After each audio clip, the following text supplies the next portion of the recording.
Welcome everyone to NSF Live. Today we'll have another episode, the second episode of NSF's future, Europe's future in space.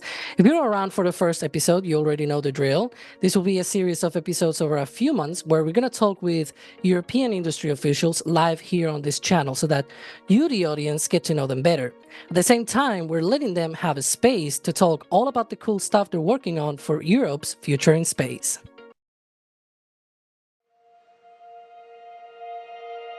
And here we go. We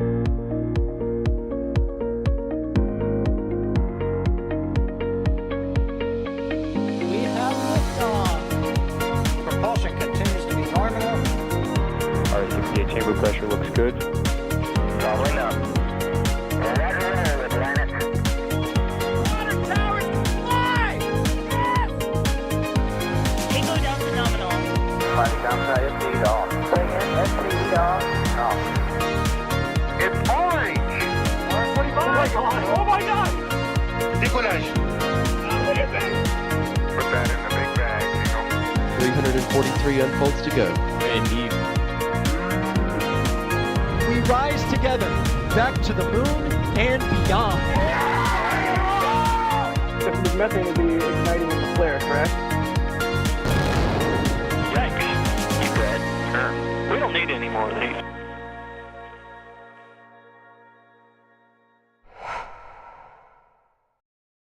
And welcome everyone again. I already saw your 5x5s, and yes, that was live, by the way.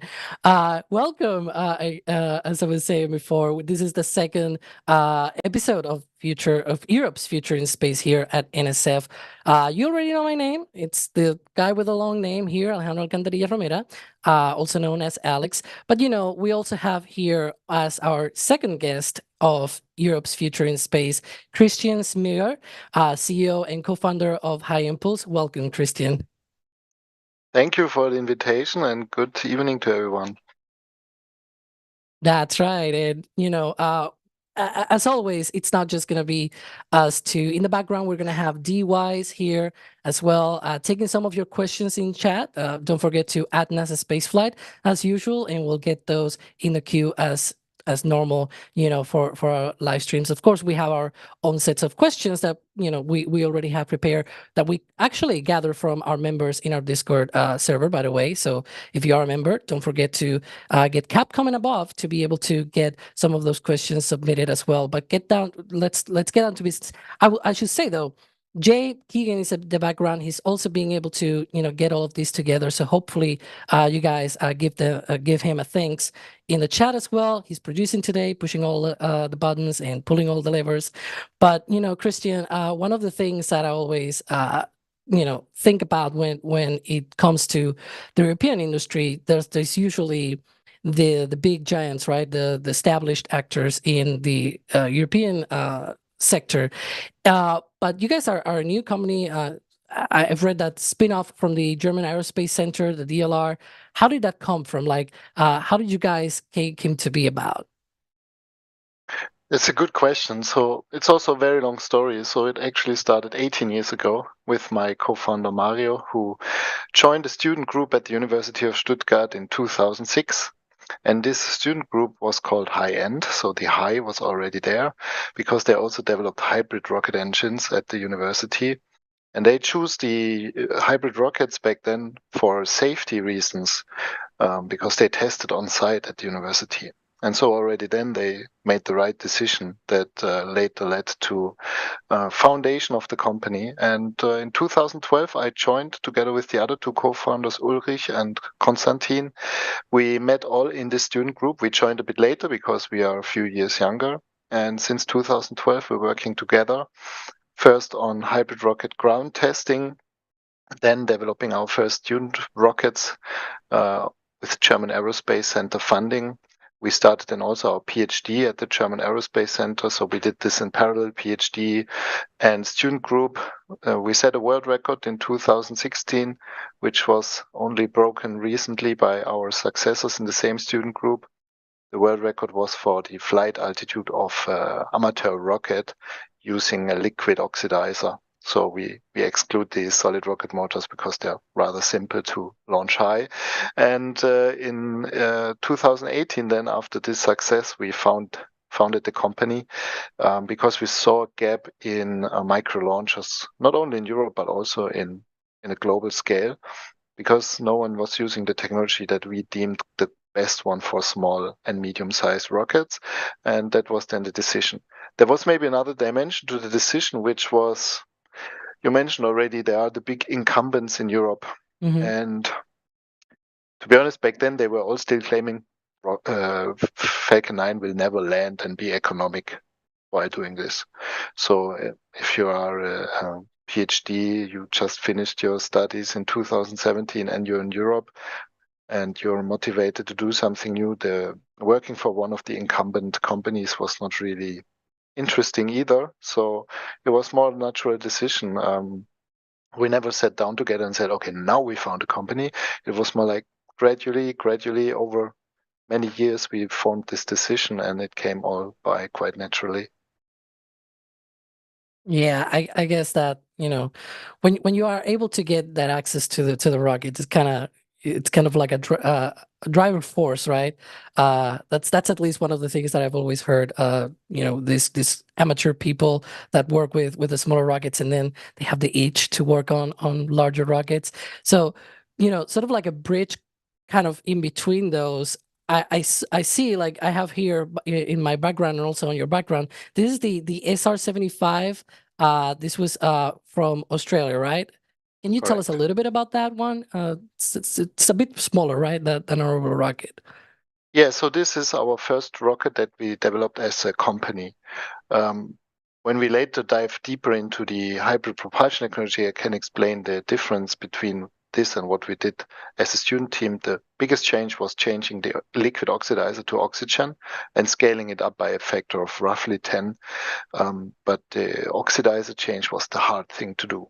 And that took roughly 4 years of intensive testing on ground. And so we were able to launch this rocket earlier this year from Australia.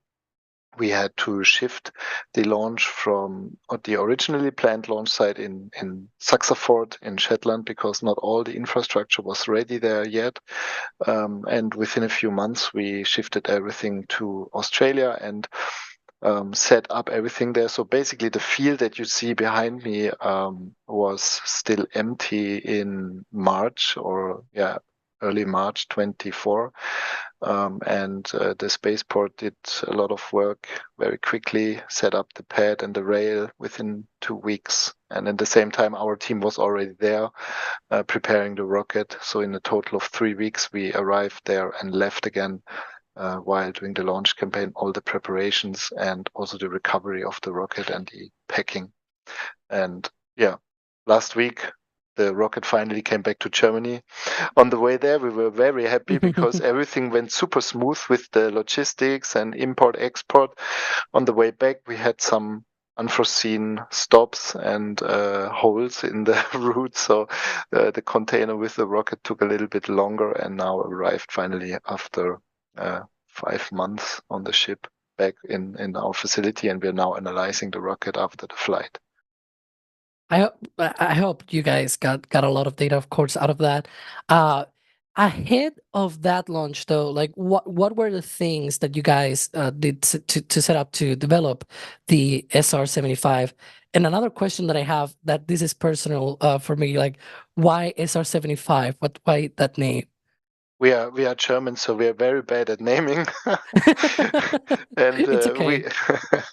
we're actually not only Germans, because when we searched for this name, we asked our whole international team, which has 50 nations. So all of us were not very good at naming.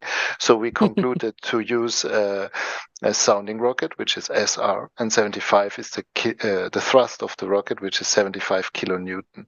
So pretty logical naming. So basically the first step was in 2019, of course, to build up the company. That was the major thing. Also over 5 years, we started with 4 people, and by now we are 65. So this was, of course, one of the first things, to become a professional company, which is not only develop the technology, it's also making sure that you in the end can convince a regulator to give you a flight license, which for a vehicle of this size, it's not like, yeah, we're a student team and we have here 2-ton vehicle and we will launch it somewhere. No, you need to have quality assurance, you need to have the testing in place. So this happened all the time in parallel to the technical development. But the technical development, of course, included all the subsystems. So 95% of this rocket was done in-house, with exception of a few big parts that we could not do on our own machines. So we developed the fiber winding technology and production capability to build our own rocket engines and composite tanks, both for the liquid oxygen and the helium. We built our own avionics, programmed the software for it, and did also all the testing, both for avionics, full system, wet dress rehearsal, but also, of course, mainly the hybrid rocket engine with the liquid oxygen. That was the biggest change. And we are not only disruptive by using the hybrid rocket engines, we are also disruptive within the hybrid rocket world, because we are using paraffin as the fuel, which is a liquefying fuel. So it's basically candle wax. So right now in Christmas, you all have it at home, and you know that it is liquefying because that's what makes the candle burn. And that's an advantage that we use inside this hybrid rocket motor to make it much more efficient and compact, and therefore allowing us to develop first the sounding rocket, but now working more and more with more resources on the orbital rocket that will actually use the same engine. That's also why we did this suborbital flight. One reason was to have a flight-proven engine design that can then be used on the orbital rocket. Yeah, I even saw some paper that you guys put out a few years ago talking about the complications of, because obviously things are simpler, right, with a hybrid engine, but also there's complications that are very specific to hybrids, and you guys solve a bunch of these by moving to paraffin. I'm seeing here the liquefying fuel technique to be able to get a more smooth propulsion. Like, is that one of the key things that you guys had to develop? Like, was that really a technical challenge, or was just something that sort of came with a product with the paraffin? So I would say there are two major challenges with a hybrid rocket engine, maybe three. The first one is the structural challenge. It's a large combustion chamber. You need to hold it together. There's 3000 Kelvin inside, but you want to make it as light as possible. So you want to use composite fibers that will break at 80 degrees Celsius. So this is already the first difficulty. How do you manage that? The second difficulty is to vaporize the oxidizer, and that was the biggest challenge with liquid oxygen compared to nitrous oxide that we used in the student group, because nitrous oxide is basically laughing gas, is more or less already a monopropellant. So once ignited, it keeps the flame stable itself, while liquid oxygen is highly reactive but also cryogenic, and so it kind of cannot decide, do I want to make this flame burn really fast or do I want to extinguish it? And that's what happens in such an engine if it's not refined. So that was the biggest challenge. And then there is, of course, the fuel.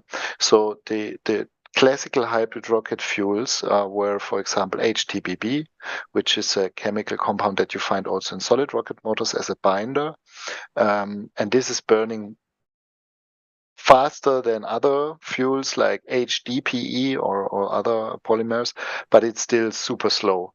And that made it necessary in the past to have hybrid rocket engines always with complex geometries like a wagon wheel or a multiport, which means there's basically in the fuel grain a lot of holes where the oxidizer flows through. And this is nice to increase the surface of the fuel and therefore increasing the mass flow, which depends on the fuel surface. But it has a big issue towards the end, because this is a complex structure which starts breaking apart once your fuel gets thinner and thinner. And so you cannot fully burn it, which means you will have a huge amount of residual fuel. So the solution to that is go to a circular port. so that you have only one hole where all the oxidizer goes through and all the combustion goes from the inside to the outside. And so you can burn until the skin. It will never break apart. But how do you solve this? You don't have the high surface anymore because you have just one hole. So you need to solve the regression rate itself, which means the fuel needs to burn much faster.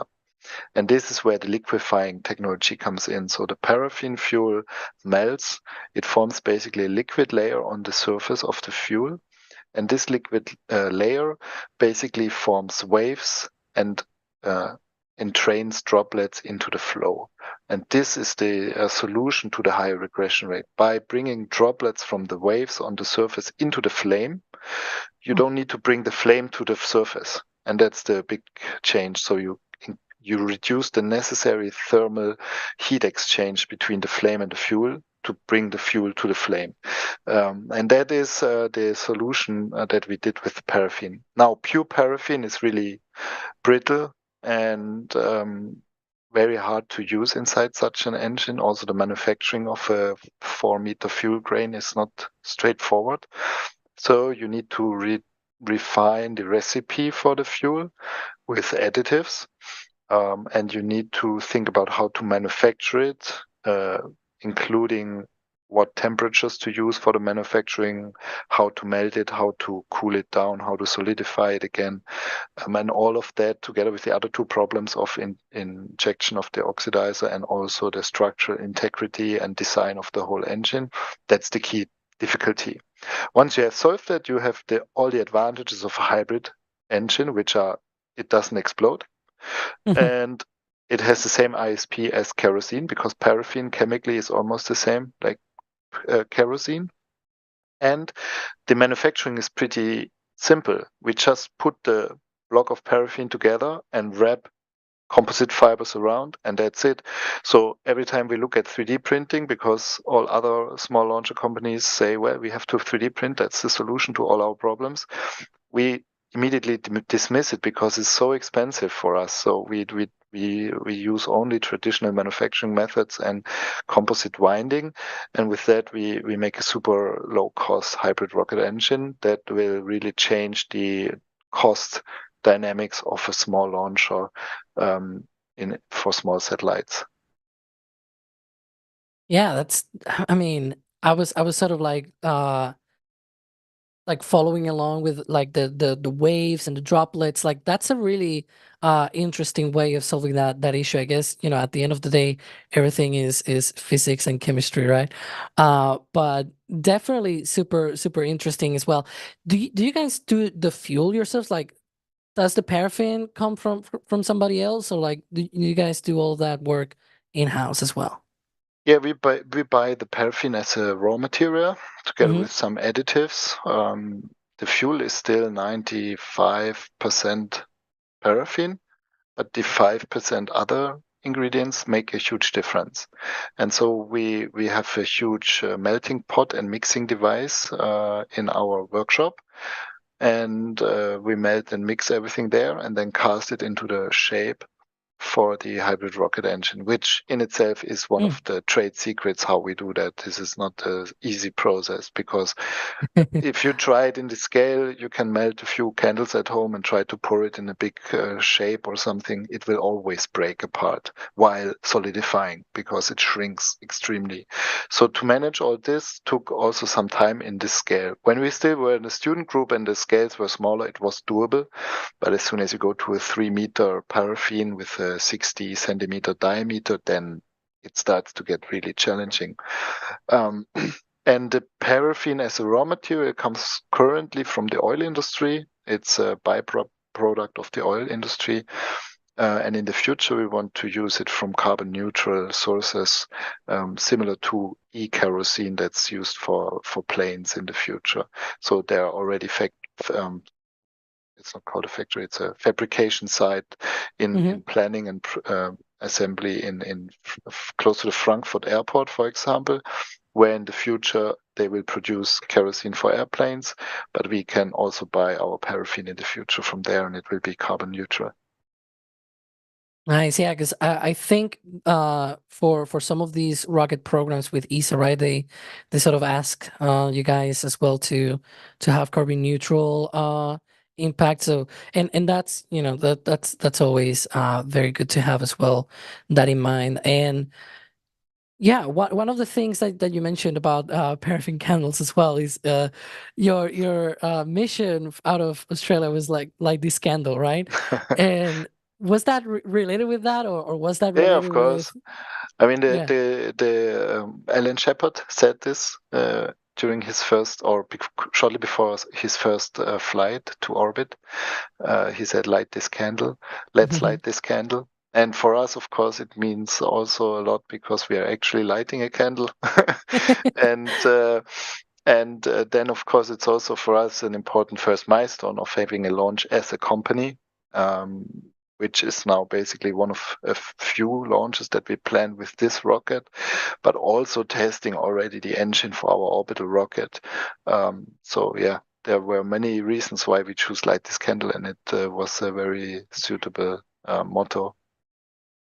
Yeah, and along those same lines, like how much of a flight cadence are you guys thinking about for this rocket? Because I believe this is sort of like a stepping stone for the larger orbital rocket, right? For those that don't know, this is a suborbital rocket, right? So it is not the full on that's going to be carrying satellites and whatnot. This is sort of that stepping stone. Are you guys planning also to fly it even afterwards as well? Once you start flying the orbital rocket, tell us a bit about that plan as well. Yeah, so when we started the company, we came already with this student group, research group attitude from the university and the DLR, the German Aerospace Center. And we immediately saw, well, we bring now a new technology into a commercial market. We make a switch to liquid oxygen. We have to invest to convince investors at some point that you can reach space with a candle. And it's not a natural thing to believe if you're an investor that doesn't look at the calculations and can say, well, yeah, it makes sense. So we said immediately, okay, we have to do a suborbital rocket, and it should have the same engine that we would use on the orbital rocket. So that was basically our plan, and we did it. One huge aspect that you should also not forget here is training of employees. Most startups in Europe have extremely young team, and we are no exception to that. And flight experience, the stress during a launch campaign, the emotional side of it, you cannot underestimate this. And I would not like to have the responsibility for a launch where there is a rookie team trying to launch a 3-stage rocket with a satellite on board that can reach any place on Earth, basically. So I think this is an extremely important thing. And actually the spaceports that we work with, they appreciate that because for them it's exactly the same thing. They want to launch first suborbital before they go to orbital. And so they are actually quite happy to work with us. And one use case of the rocket, therefore, for the next flights is to also do inaugural flights for multiple spaceports because they would like to have a rocket launch before they go orbital. But back then we planned it more or less as a demonstrator. We knew that for microgravity research, there's a very limited market in Europe.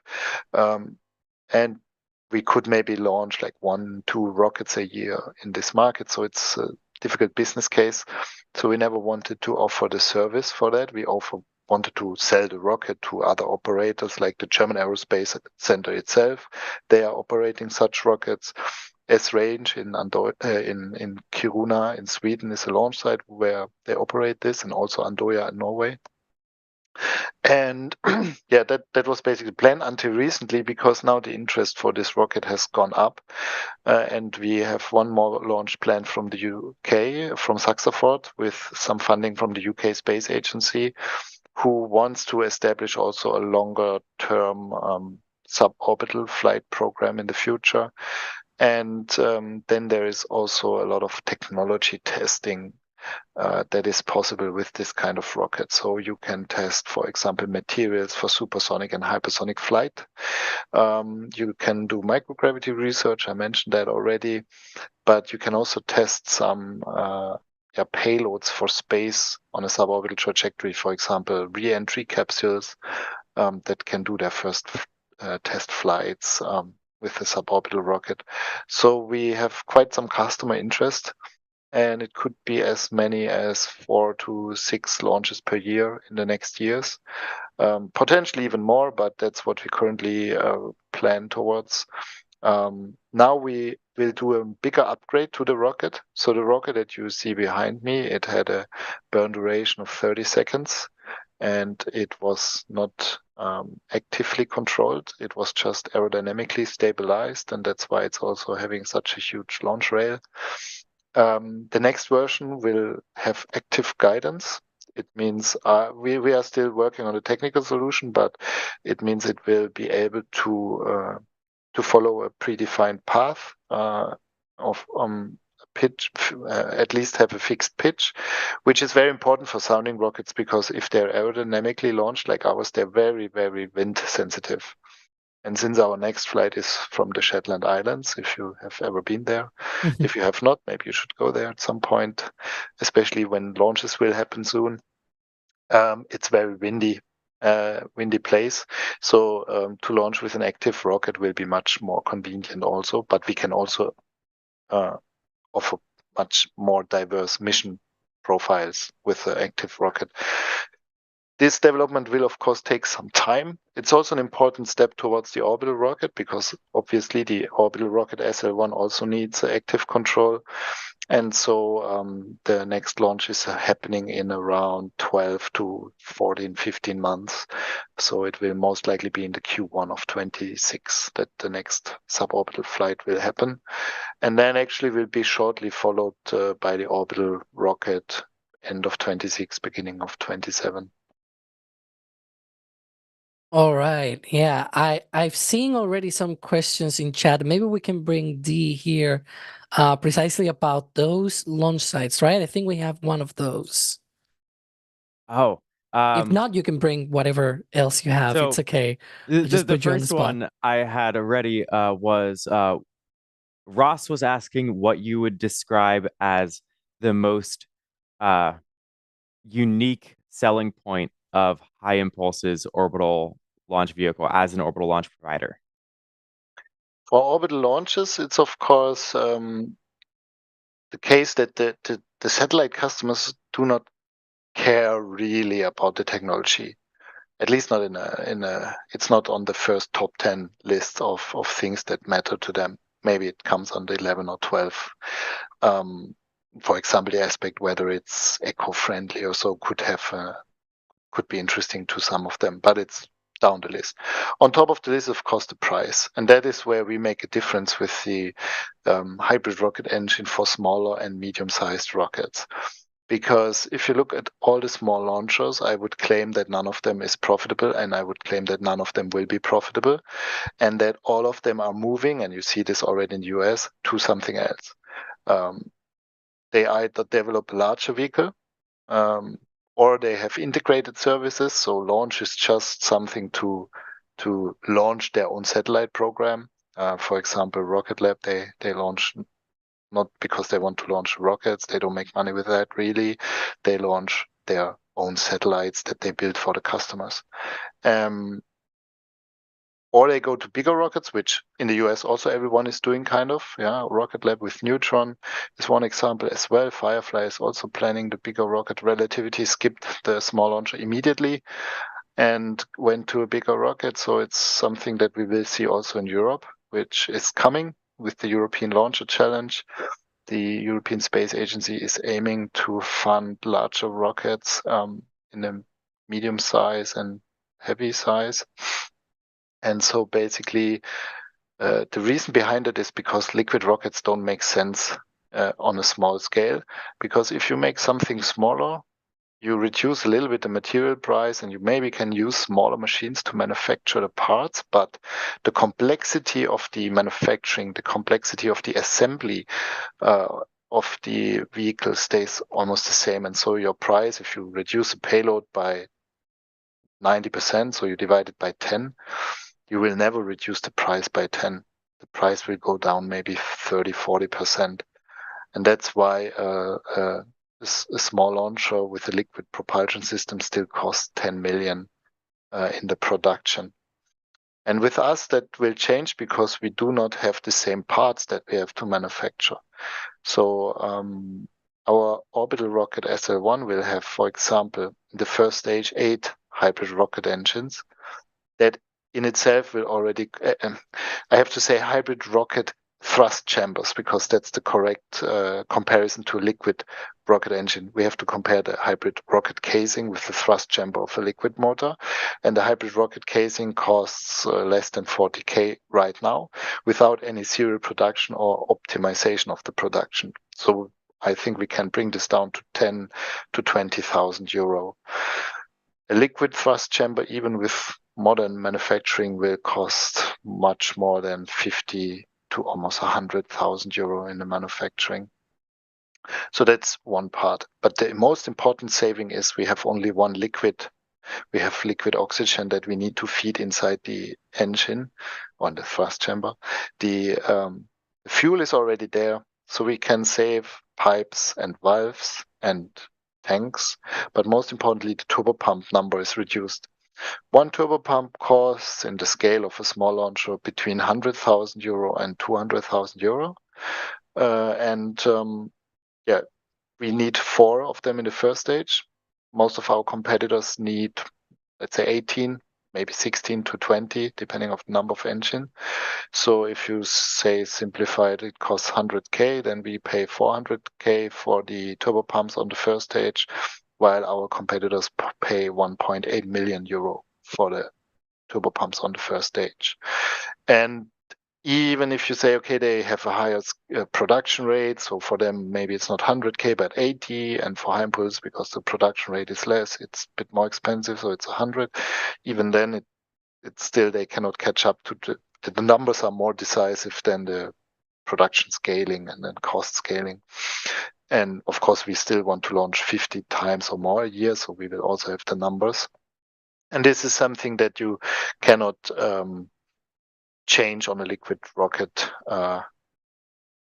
Basically, I forgot to mention we have only 4 because we feed even 2 hybrid thrust chambers with 1 pump, so that our audience doesn't get confused why we have 4 pumps for 8 engines in the first stage.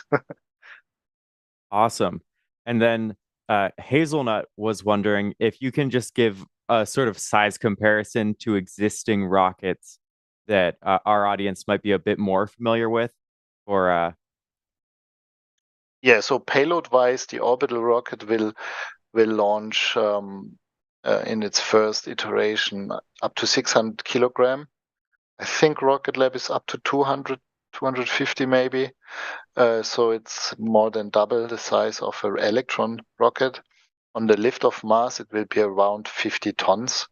So I'm not 100% sure what's the lift-off mass of Electron. It's probably 25 to 30 tons or so, or 15. So it's quite a big small launch already. In the beginning, we used the term micro launch, especially in Germany. That was a term that was used, but I would not say that this is a micro launch anymore. There are only a few micro launchers really being developed. It's all small launchers now, I would say, in the range of 400 to 1,000 kilograms of payload.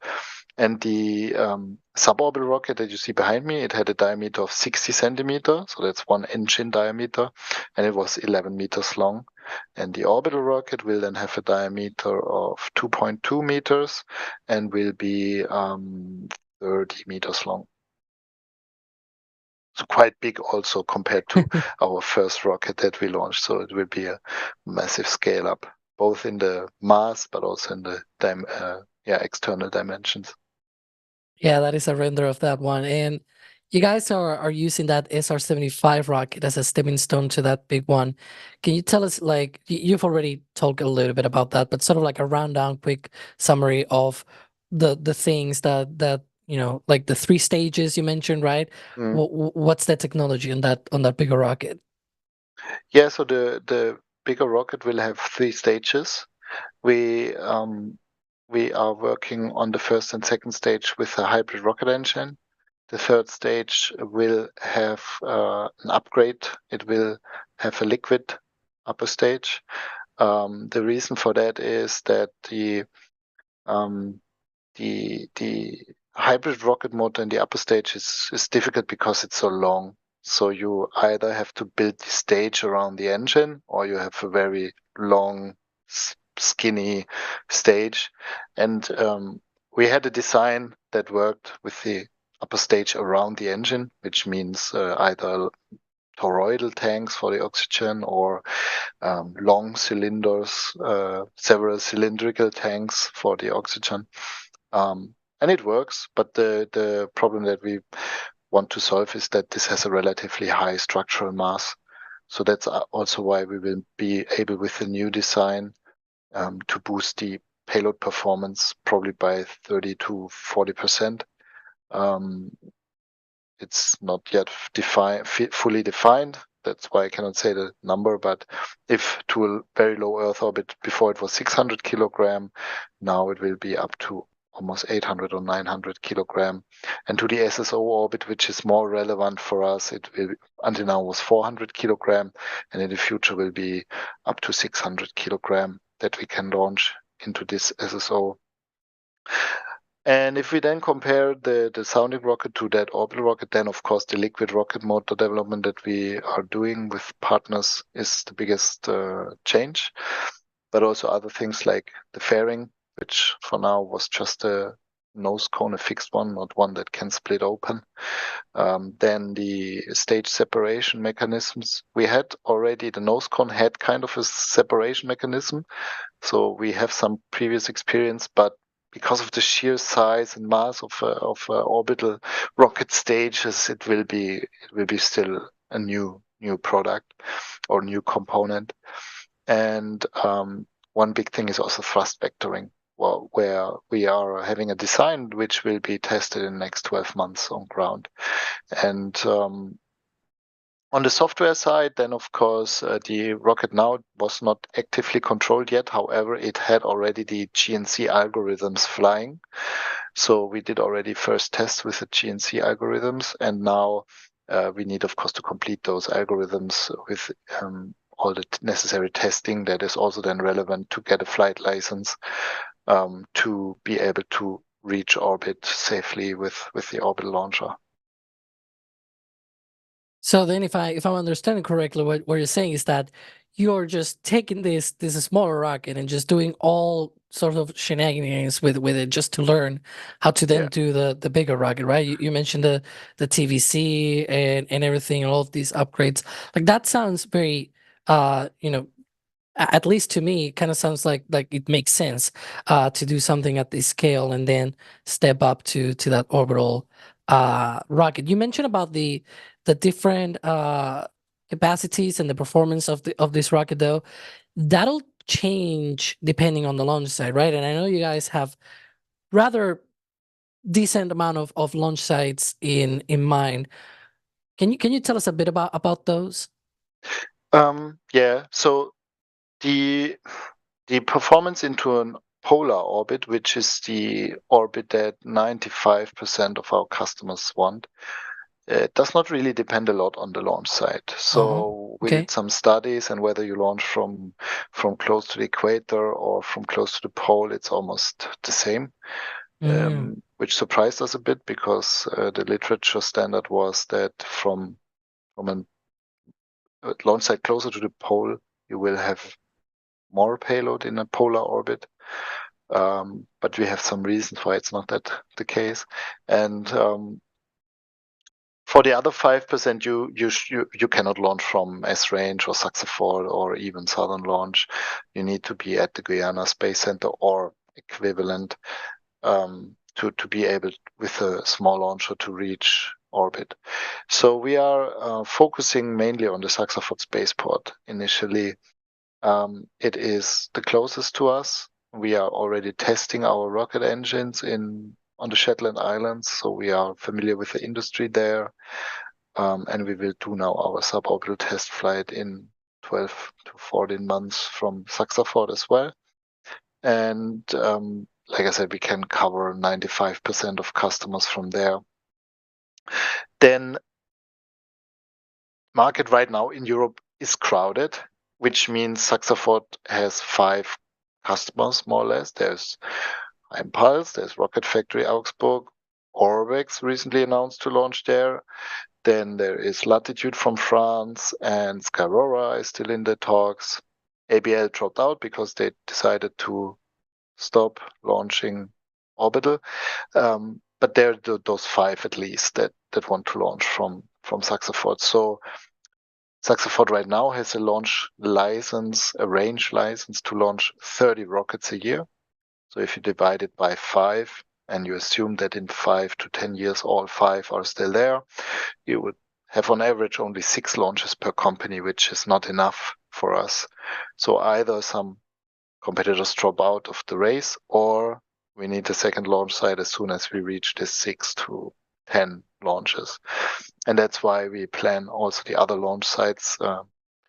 In Australia, it has a huge advantage that we would then be very geographically diversified and can offer to all the customers in the Asia Pacific region, which is growing tremendously in the space industry as well, a launch site which is in the same time zone, which makes operations smoother, but also travel would be easier and cheaper for them. That's why it's very interesting for us. And French Guiana, of course, would be a nice launch site to reach orbits that are not highly inclined. But like I said, these are only for now around 5% of customer requests, so it's not a high priority to launch from such launch site. Right now, you have, of course, to say that from all the launch sites that you can see there in this graphic, it's the only operational one for orbital launches. So that has some value in itself, of course, as well.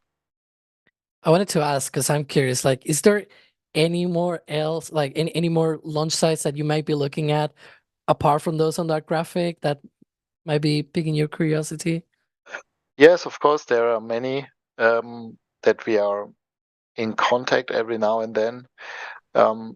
There is currently a regulation in the European Union, which I hope will be changed, that European Union payloads, which is only a small amount but could become much bigger in the future, have to be launched from EU territory, which disqualifies, of course, even the UK at this time. So that we have to keep in mind. But there are not so many on EU territory. Two of them, actually only 2 for now, you find also on this map. There's one planned on the Azores. This could also be an interesting launch site, and it's also EU territory. But to be honest, I hope that you will find an arrangement both with Norway for the Andoya spaceport and with UK for the Shetland Saxaford spaceport, because, in my opinion, just doesn't make sense. It's both friendly countries where we work together with the European Space Agency. So I understand that the EU wants to have some sovereignty on EU territory, but if we cannot trust our friends in Norway and UK, then I don't know. Then we have bigger problems, I would say. Yeah, that's a weird regulation, considering that we're seeing already payloads launching on American rockets, for example, from on Falcon 9, or even recently on a PSLV, right, from India. So that's really interesting. I guess that's sort of the whole deal with how this shortage, right, of launch capability. Do you guys like try to at least be part of that as well, of trying to, because I know as well, you have a few contracts as well with ESA and everything. Can you tell about all of that work as well? With that? So one comment to the EU payloads. The reason is right now there are not so many EU payloads. ESA payloads are not EU payloads. EU payloads are future things that are discussed, like the Iris Square connectivity constellation. That would be an EU payload. And these are, of course, huge numbers. So they plan several hundreds of satellites compared to the ESA programs, which are much smaller right now. ESA, under certain conditions, allows to launch outside because also there's not enough launch capacity in Europe right now. But it has also some rules on if it is possible to launch with a European rocket from a European ESA member state launch site, then it should be done. And you can have like 20% of your supply chain outside of the ESA member states. So there are these certain protection rules, which I think in the US it's no different. You have the Buy America Act that is even stronger on those aspects. And some in the European space industry fight for a Buy European Act because, for example, the German Bundeswehr also recently launched their 2 satellites with Falcon 9 because there's no rocket in Europe. But in the future, if you want to have sovereign access to space, then competition is nice, but if we have to play by the game in the same rules that other countries or governments use. So why not? Why should we as Europeans make it harder for us than the other blocks on the globe do it?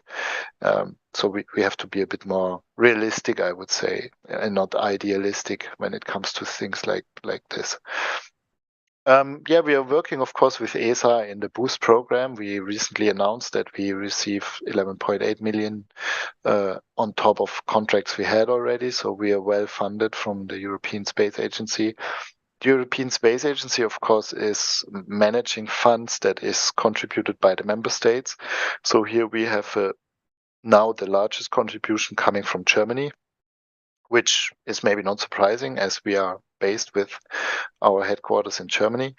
However, it is maybe surprising that until a few months ago, we had a higher contribution from the UK, where we have our subsidiary in our future launch site. So we are basically present in both those countries and are in a very close relationship with the space agencies in both countries and, of course, with the European Space Agency. Yeah, and I saw that as well on the patch for the SR-75 that you guys had the UK flag as well there, obviously commemorating one of the partners as well of the project. And one of the things that I wanted to ask you, because this is like probably the 2 most common questions to any company. One of them, of course, is reusability. Do you think that fits into your rocket design or anything like it? Like, is that a competitive edge that you guys can have, or is just not needed at all? Firstly, it's not needed, but still could offer even better economics. However, that's a bit tricky to say right now with only one launch being done. And like I said, the rocket is now being analyzed. So we are now analyzing it also for reusability aspects, which parts can be reused. For example, we'll do pressure tests with the tanks and do some cycles, and maybe some of 1 or 2, both even, can be reused. The hybrid rocket motor is very integrally produced. This means that I mentioned it in the beginning already. The paraffin is basically in the inside, and we wrap the composite fiber directly onto it. So you cannot later pull out the paraffin and put in a new paraffin. It does not make sense. And it would be maybe possible at the cost of much higher weight, because you somewhere need a flange that you unscrew and disassemble, pull the paraffin out and pull the paraffin, put new in. But this flange in itself would be 100 kilo or more because of the sheer size of the engine of 60 centimeter diameter and the pressure that it has to survive. So the hybrid rocket motor is, and the analogy that we use to explain it also to laymen is, it's like a pen, and the paraffin inside the engine is a cartridge, basically. So if you have a very valuable pen, you still have a cartridge system where you throw away the cartridge and you put a cartridge in. And this is how you can see the sounding rocket, basically. The rocket in itself with a tank, for the oxidizer, the helium, the pipes, the valves, the control systems, the avionics, the power supply, the recovery system, which is a parachute system. All of this is the pen, and you can reuse it. But the hybrid rocket motor with the paraffin inside and all the insulation material that's inside, you have to replace it with a cartridge, and the hybrid rocket engine is basically recycled, which is also something where the industry makes a huge progress, because there are other composite materials, for example, windmills that are much bigger and also need to be recycled. So we are kind of profiting from that industry in the future, that we will be able to recycle our hybrid rocket engines accordingly. And so it is an option. For the sounding rocket, it definitely makes sense because it's relatively easy to recover with a parachute on a suborbital trajectory. For the orbital rocket, it has to be seen, but the idea is that we have actually quite interesting economics, because if you want to reuse a liquid rocket motor, the most challenging part is to analyze the thrust chamber, whether it's still intact.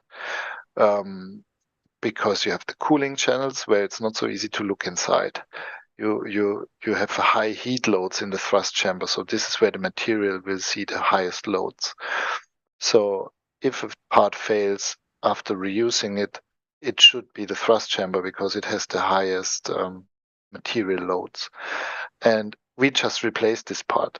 All the rest for the orbital rocket, if we think about how it could be done, we could also recover the first stage either on a propulsive maneuver or with a parachute. And then you could again recycle the hybrid rocket engine, like the thrust chamber to be precise. And you can reuse all the turbopumps, valves, and pipes, which are pretty easy to disassemble, inspect, and assemble again and test again. So it could be very interesting to explore this, but we currently have, of course, never done it, and we are focusing on the development of the first launch and conducting the first launch, and reusability comes after. But it's something we have in mind when we think about the future exploitation of the vehicle. Yeah, and also one of the things that I saw you guys sort of market as well, this rocket, the bigger one, the overall one, is responsive launch, which we're seeing at least on other companies, but they are all mostly in the US, right? We've seen Firefly as well. Astra at one point was also trying to do that as well. Like, why do you think that's important here in Europe? Because you also mentioned about the lack of payloads, but there's also some interest in making a lot more payloads. So can you talk about that as well? Yes, so responsive launch is of course very important for us. It's one of the things where a small launcher really makes up for the higher cost, because even with our technology, you will get maybe close to larger rockets, but you will never be cheaper than larger rockets. You offer different things like dedicated missions, which can be launching directly in the orbit where you want to be. Most transporter missions go to a similar orbit, so if you have other demand, you cannot fly with a transporter mission.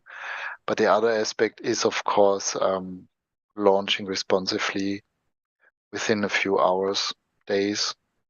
The limitation there is not so much on the technology, I would say, or on the launch. It's more on the processes, regulation, insurance, airspace change. All that is more complex than actually having a rocket at the launch site and preparing a countdown within a day or so. It's possible. It's more on the regulation side. But our paraffin engines are, of course, quite suitable for that, because even the loading of the rocket is faster than with a liquid fueled rocket. We have to load only the oxidizer, so there's less work to be done. And compared to a solid rocket, we do not have any limitations when it comes to storability.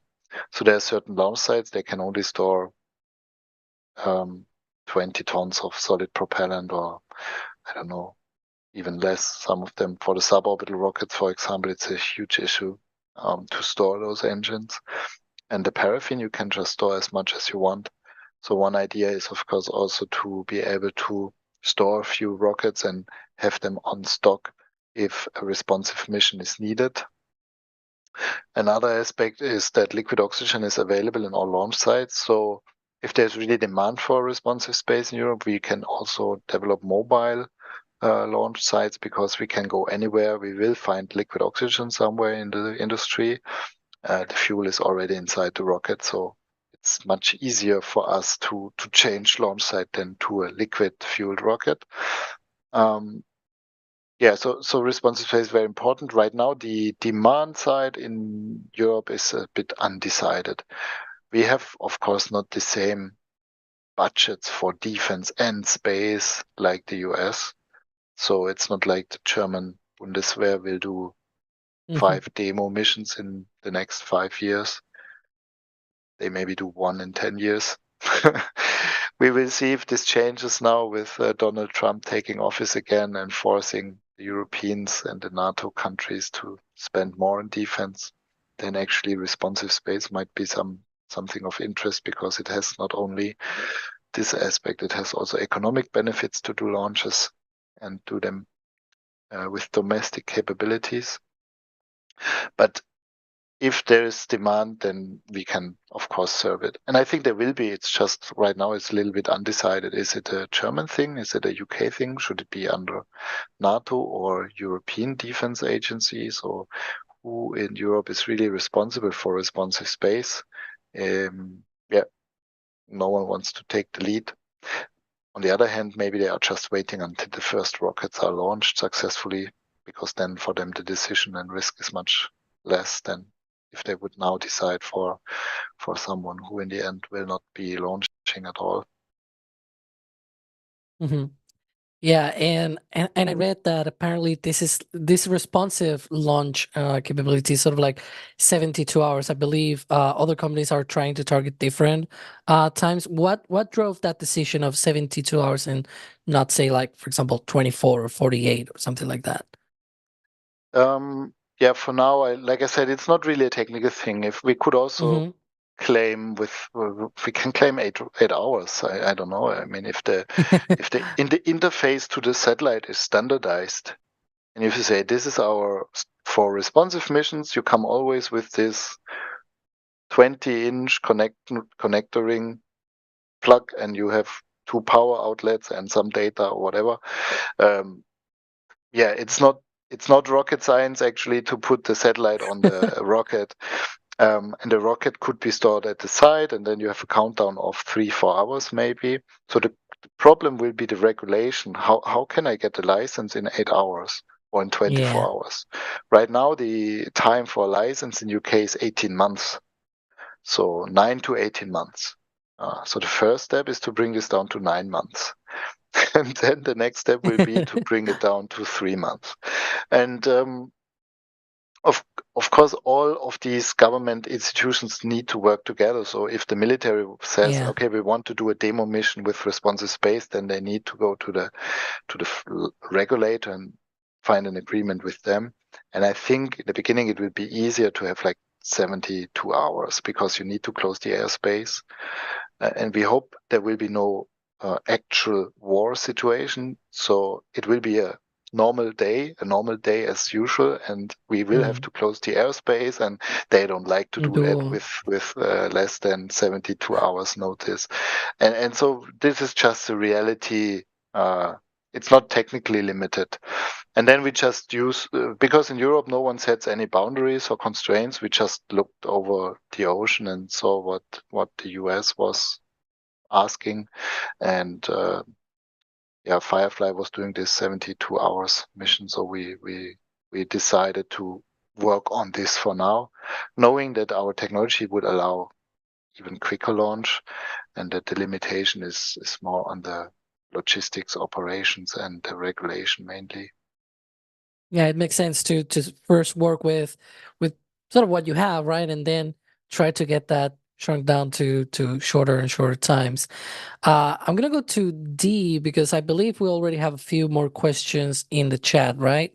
Yes, we have several more questions that have come through. So first up, Falcon's Maze was wondering, with the SR-75, you had mentioned you're moving towards active controls there. So are you using thrust vectoring, control surfaces? What sort of active controls are you using?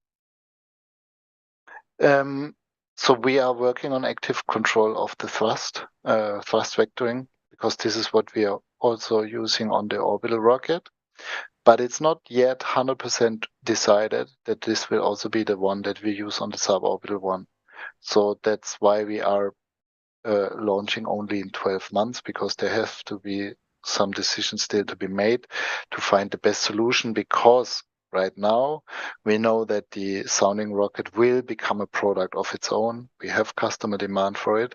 So we could, of course, just use the Orbital technology to demonstrate it, but we have to keep in mind to also make it as cost efficient as possible for the suborbital rocket. And an aerodynamic system could be much cheaper than a thrust vectoring system. So that's where we are still in the trade-off right now. Awesome. So we have another question from Santino wondering what you see the biggest advantages of the hybrid system and what the biggest disadvantages of the hybrid system. Yeah, that's a good question. So the biggest advantage is, if you are a student group, then the biggest advantage is that it is really hard to make it explode, and that you can buy the fuel easily. It's cheap, you can produce it easily, and it's safe to handle. You can carry it in your hand luggage if you want. Just don't tell anyone that it's rocket fuel. So that's how we started, and all of these advantages, of course, translate also into business. It's still the same. It doesn't explode. Testing is easier. Testing is safer. Testing can be quicker, and all of that. And we can source the material. We can stock it easily. We just have bags of paraffin laying around somewhere, and that's all easy. And this simplicity and being easy also translates into lower cost. Not only in the manufacturing then basically and in the rocket engine itself, but also in the whole process from testing, development, storage, logistics. It's always lower cost. And then, of course, the biggest advantage is that for the customer, we can offer a small launcher that will be economically sustainable, without government subsidies, without big government contracts on other topics, and it will just be in the same price order of magnitude than a transporter mission. So maybe we'll not reach $6,000 per kilogram, but it will not be 60, so not 10 times as high. It will be maybe 2 times as high. In the beginning, maybe 3 times as high, 18,000, and then we'll go down to 12, and then maybe go even closer to $8,000 or $7,000 per kilogram. Keeping in mind that dollar per kilogram, for me, it's a super simple metric, and I don't like it very much because there are so much more things than just price per kilogram to consider. Disadvantages. One disadvantage we had in the very beginning, so as a student group, but then also when we founded a company, is lack of previous experience. So we could not hire an expert who told us, do it like that, it will work. We could also not buy a book where it was written, and we could also not go to any supplier to give us the first iteration of a rocket engine that works, and we will take it from there. So we really had to start with basic research when we switched to liquid oxygen. So this was a disadvantage at the beginning. Now it's not disadvantage anymore. Now it's an advantage because others who want to follow us have to do this as well. So the only disadvantage that remains is, or there are two maybe. One is we don't know how big we can do it because we haven't done it yet. So when you scale up a rocket engine, you will bring instabilities into the system. The bigger the thrust chamber is, the more instabilities can occur in the combustion. And we also don't know how to produce a 50-meter long paraffin fuel grain yet. So there is some uncertainty. Where is the limit of economic viability of this engine? That's one disadvantage. We believe that a medium-sized vehicle where we could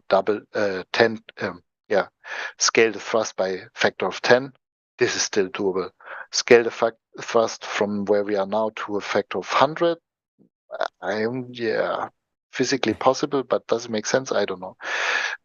So that's some uncertainty in the future development, but that's our target right now is the small launcher market. There we don't have this uncertainty anymore. And the second point is just that we have to work our engineers have to worry about the structural mass of a hybrid rocket combustor because it's a 3-meter long combustion chamber similar to a solid rocket motor, which sees also higher temperatures than a solid rocket motor. So that's the technical disadvantage. But the customer doesn't really care. No satellite customer ever asked us how heavy is the rocket when it lifts off. They don't care. So maybe our payload fraction will be not 2% like some liquid rockets can do it, but maybe it will be just 1.5%. But yeah, we don't care. It's not our mission to increase the payload fraction. Awesome. All right. So another question we have with SL1 is this the square base looks pretty cool, but what's the reason for that shape at the base of the rocket? Yeah, well, initially it was circular because in the very first iteration of the rocket we had 7 engines, which you can arrange pretty nicely in a circle. Then we did the change to feed 2 thrust chambers with 1 pump. That's current status. So we need an even number of rocket engines. So we had 8. And then we played around with grouping 8 engines and we came up with this. And we saw a few advantages. It's symmetric. You could also arrange 8 engines in a circle with 1 in the middle, but it's not symmetric. So here we can always group 2 engines and they're always the same configuration. So 4 times the same configuration with the pump together. So it's basically 4 propulsion units. And the outer dimensions have been also checked to fit in a standard C container, which if we make it circular will not be the case anymore either. So these are the 2 reasons for square shape. And the third reason is it just looked interesting. So we are the ones that you can always recognize with a square rocket base. So yeah, it just makes sense. That's awesome. And then the last question I have before throwing you back to Alex is from Mox, who is wondering if there are any opportunities for student internships and what sort of qualifications would be required. Yes, so student internships, we do, of course. We have a minimum requirement that it takes 6 months because we have learned in the past that students usually need 1-2 months to get into the topic and then 2 months to really start working. And the last 2 months are the 2 months where they're really productive and can help the company. So that's our minimum requirement. And then, yeah, you should study something that's relevant for us. We have, of course, as a business, we cover all fields that every business needs.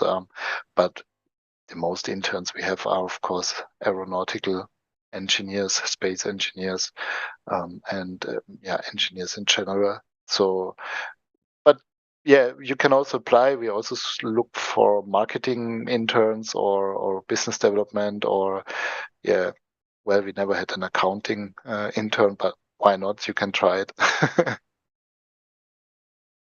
Awesome. And now I'll throw it back to Alex. Yeah. One of the things that I always wonder about, these smaller companies like you guys, this growth in the company, like, will that help as well? Because just because we had that question about the internships, do you guys foresee becoming like a really large company or just keeping sort of short and nice? Both. So I think doing a rocket launch in 5 years development with Mhm. less than 60 people on average. In this time, we were maybe just 45. Was really great to be capital efficient, which in Europe is very important. And we learned it now the hard way. We will stay also capital efficient in the future. And it also allows to introduce corporate structures that are ready then to be scaled up. So if you scale up too quickly and you don't have the at some point you become a scale up. You're not a startup anymore. You cannot say, well, everyone speak to the CEO at tomorrow at 10. And at some point it starts that you don't even know everyone personally. And you have to be ready for that. Well, you know them personally, but not on a very close level, like in the beginning when you're like 20 people, where everyone is still friends and very close personally. So you have to be ready for that, and I think having a longer time for that is really important, because you can also educate the team, you can educate yourself to be ready for that, and that we did in parallel to developing the rockets. But now we have to increase our team size. We want to continue the suborbital rocket SL-75. We want to develop the SL-1, and we develop a third product, which we will announce actually tomorrow. So you can check it tomorrow, that we are already developing as well. So with 60 people, you cannot develop 3 products. We plan to hire in the next year about 60 people again, so to double our size. But we do not plan to become like 1,000 employees in 2-3 years, like some of our competitors, not even 400. Because we think a lot of the things that we need are there in the European supply chain, and we can be capital efficient if we use the existing supply chain in the beginning, and then use the insights and experience of the first 3 or 4 orbital launches to say, well, this part, perfect supply chain, very smooth, we don't need to touch it, keep the supplier, keep the whole process, everything good. And this part, so expensive with this supplier, it's the only supplier that can do it, and it's so expensive, we should do it internally. And so we can do this growth later on naturally and with based on good decisions. I don't think it's a good decision to say, well, we are a rocket company and we need to do everything in-house, because SpaceX might claim that they are doing everything in-house, but I'm sure they are not. And this is what we think makes most sense. And that also means that we are not raising 200, 300, 400 million euro to the orbit launch like our competitors. We will be happy with much smaller amounts to reach our first orbit launch. Yeah, that's definitely great. And we're right now sort of in the last few questions here, the last stretch. If you guys watching out there at home want to support all of this, of course, here at NSF, we don't ask for any money, but if you want to support us and keep doing what we do, we definitely ask for at least a like and subscribe as usual. That's for free. You can do that. Share with your friends. I know we have a lot of people right now, just like the first episode we did with the Spanish company, right? There were a lot of people from Spain. I've also seen people already talking in German as well today. That's super great, and I really love that. People here from Europe coming to see this stream. So definitely very happy about that. I'm gonna go to that other big question, I guess, because again, as I was saying, there's the usual 2 big questions. The one is about reusability, and then the other one is, of course, about a bigger rocket. Are you guys planning something like that, or is that not your thing? So there are 2 aspects to that. Of course, we're thinking about it and we have plans, but we do not focus on it yet. So we really want to develop first the 3 products that I mentioned. The third one will not be as large a launcher. I can promise that. So we want to focus on these 3 things and first deliver high quality, low cost products and services. And the second aspect is that if our claim is proving right, that with a small launcher we can go not only 2-3 times the price of a transporter mission, but maybe even closer, like 1.2 times, 1.3 times the price of a transporter mission, then we will have to scale up production extremely, and we will do what other companies do with a medium launcher, with a small launcher. Because a simple analogy is, if you have the option tomorrow, I'm not sure in which city in Spain you live, but let's say you want to drive to Madrid tomorrow, and you have the option for 10 euro, you take the train, and for 10 euro, you take a private taxi. You will, or for 11 euro or 12 euro, you will take the private taxi. I'm pretty sure most of the time you will take the private taxi because you don't even have to look at the schedule of the trains. And this 2 euro is worth it.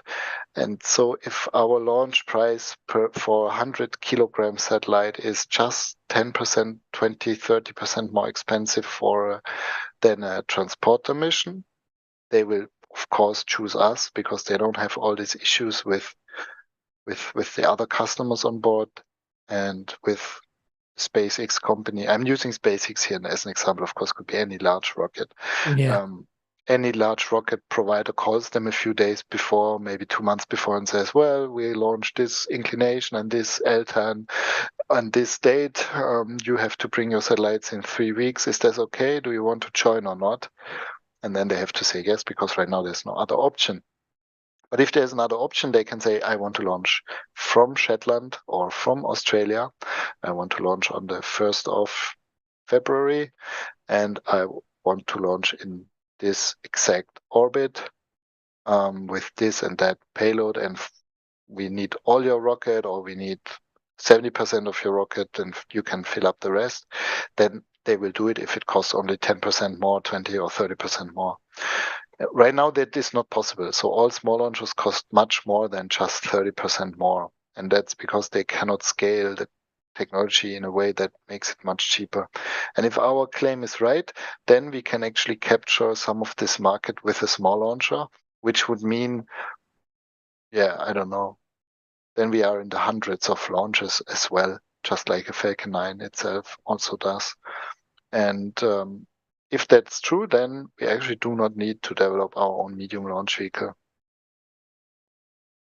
Yeah, you got me with a comparison with like going to Madrid and everything, because I do take the train to get there, but then if I have to go from the train station to like the airport or something, it's a mess to take the subway and things like that. Even though they might be a little bit cheaper, right, than a taxi, but I usually take the taxi because it's very much more comfortable to just hop in and you get there. You don't need to get crowded with all of the people. I guess it's sort of the same as well. And also you have to, if you use this analogy, and it's quite adequate, you know that everything exists. So we have taxis, trains, buses, subway, and all of these services have different aspects to them, and all of them are needed and all of them are relevant. Economic, maybe not, because most of the time it's government subsidized, but in space, it's similar. So we need OTVs, we need large vehicles, medium vehicles, small vehicles, and we need maybe also the super heavy vehicles. And we need the combination of all of this to have, if we really want to make the humanity a spacefaring nation race, it will be, and also Europe, spacefaring Europe, we need all of these services. Because I believe that the first goal really will be to make LEO really the industrial zone of this century. We can dream big about Mars and Moon. If we cannot make the low Earth orbit economically viable without government subsidies, then why should Mars ever be commercially viable? And we will not go there if it will not be commercially viable. Why was America conquered and discovered? Because it made sense for people commercially. They made money with it, and they had the incentive to do it. Therefore, and with space, we need to create this also in this way. And right now, we are not there, especially in Europe. We are not there. Everything still depends to the governments. 80-90% of the space industry revenue comes from government, and so the first step is to make low Earth orbit the economic zone of our century. And I think for that, you need all of those services. But actually, small launchers are probably very important for that. Not so much a Starship also. This is for Mars. Yeah, and And also on that same note, one of the recent problems that we have had, at least in Europe, has been that shortage in launch capacity, right? That we were talking earlier. What do you see, Europe's competitive future in space? Because we've had, we have now China and the US, big players in the space industry, but like Europe kind of seems a bit behind. Like, what are your thoughts about that? Yeah, in Europe we have, of course, a few difficulties when it comes to funding. We have had a late start with really the entrepreneurship that we see today in space. Of course, now we have it, and there are so many startups on launchers, on OTVs, on satellites, on cargo delivery systems, on re-entry capsules, on landers and stuff. So now it's really great. And I'm not sure if you have been to the Space Tech Expo in November. If you have not been, you should go there. It's incredible what you can see there, what is happening in Europe right now. Keeping in mind that most of these things are not funded as well as they should be. So this is the biggest issue, that funding in Europe comes slower than in the US and in China or India. But we have a lot of other things to offer. We have great universities, we have great education, we have the diversity of the different nations that we also make use of at HyImpulse. Like I said, we have 50 nations, not only Europe, but mainly European nations.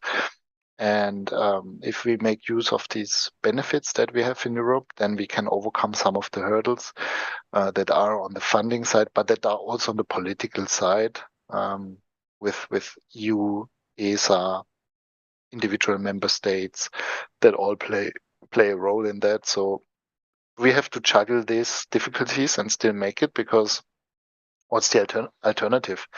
We cannot all give up. And we also want to bring Europe back to the front.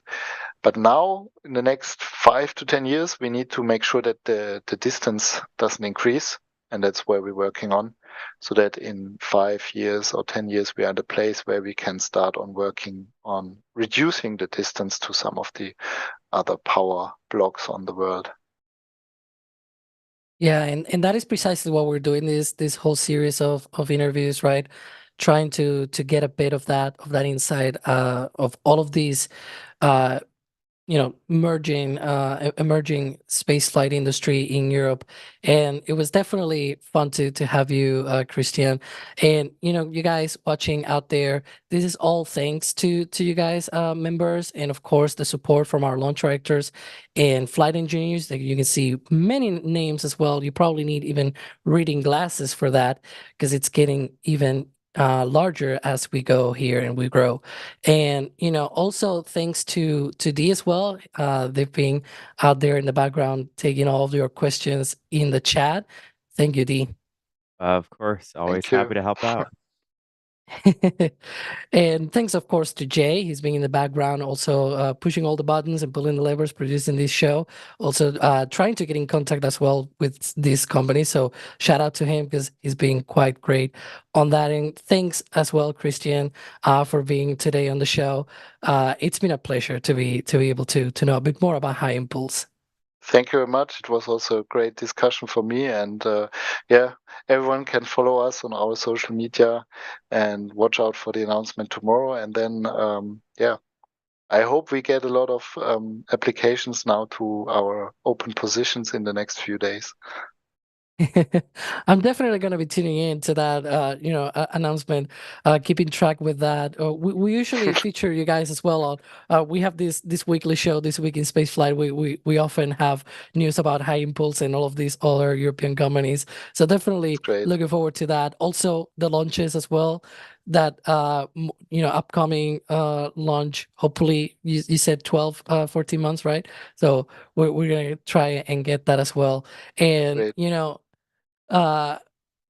whenever you want to come by again and have another chat, you're free to do so. It's been a blast today. And it's I don't usually have my own wrap, but I'm just gonna say thank you all for watching, and goodbye. And here we go.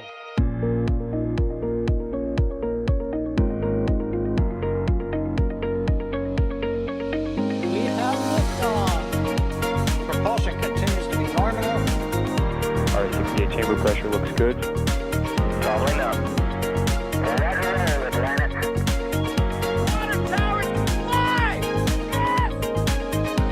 Tango down to nominal. Flight downside speed off. Bring in SPD off. It's orange! Orange 45! Oh my god! Oh my god! Decollage! Put that in the big bag, 343 unfolds to go. Indeed. We rise together back to the moon and beyond. This methane would be igniting in the flare, correct? Yikes. You read? We don't need any more of these.